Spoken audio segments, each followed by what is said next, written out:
Jean-Seb, je te redonne la main du haut de tes remparts.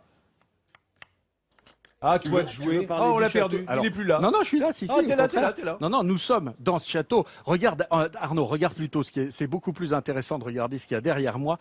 Cette forteresse de Fougères qui est donc aux marches de la Bretagne. Elle surveillait l'envahisseur, hein, parce que l'envahisseur, il était français. Alors là, on est dans la tour de Coligny. Il y a la tour de Guibé juste derrière. Ce sont 2 des 13 tours de ce château. Alors je vous emmène. On va suivre le guide. C'est pas moi, c'est un vrai. Vous allez voir. Depuis son édification au XIIe siècle, le château veille sur les habitants de Fougères et notamment sur sa fidèle voisine, Jacqueline.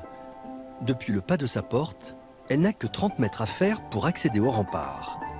Ainsi, tous les souvenirs de sa vie de famille sont forcément liés au château. Regardez, là.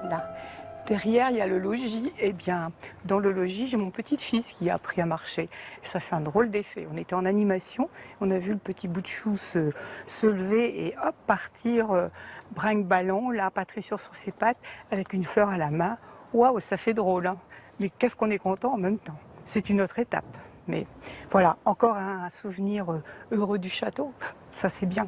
Les souvenirs, Samuel va forcément s'en faire. Il est guide au château depuis le début de l'année et s'estime chanceux de faire découvrir ce haut lieu de l'histoire militaire. On dit souvent que les châteaux forts sont des livres d'histoire en pierre. C'est une expression qui fait un peu cliché. Ce qu'il y a d'extraordinaire avec le château de Fougères, c'est que c'est tout à fait vrai. L'expression prend tout son sens puisqu'on a en effet des exemples très variés de différents types d'architecture, de différentes époques de l'histoire militaire. Fougères, c'est un condensé de 4 siècles de stratégie de défense militaire. Au Moyen-Âge, le village était la porte d'entrée du duché de Bretagne.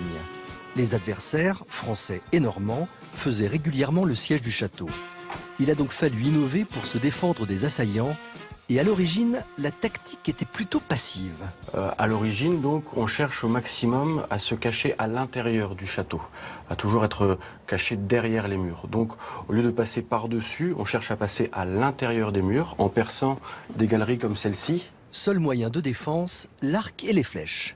On retrouve ici une meurtrière typique des châteaux forts, avec un large ébrasement à l'intérieur qui permet aux soldats, à l'archer de se positionner et aussi de pouvoir bouger un peu pour avoir des angles de tir différents. En même temps, la fenêtre très très mince qui évite qu'on puisse trop facilement de l'extérieur tirer à l'intérieur. Les années passent et les techniques évoluent. Au XIVe siècle, finit la partie de cache-cache. Les soldats se défendent depuis le chemin de ronde. Dernier élément de défense essentiel dans tout château fort qui se respecte, les fameux machicoulis, qui servent à tout simplement projeter, tirer sur les assaillants en contrebas qui sont en bas du mur et qui cherchent avec des échelles ou par d'autres méthodes à atteindre le haut du mur. Il y aura d'autres innovations. L'arbalète, le canon, la tour ronde. Depuis les 2 hectares du château, ce sont 400 ans d'histoire militaire qui nous contemplent.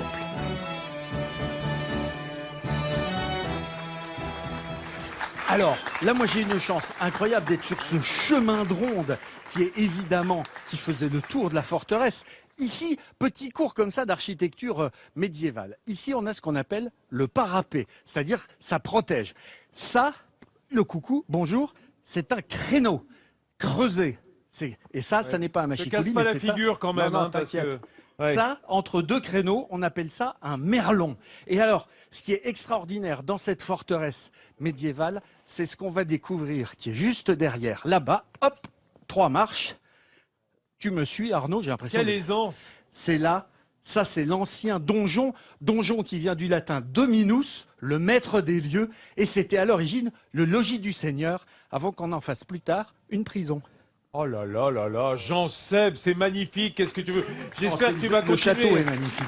à nous le faire visiter, puisqu'on est à Fougères, la plus grande forteresse d'Europe, vraiment un site absolument incroyable.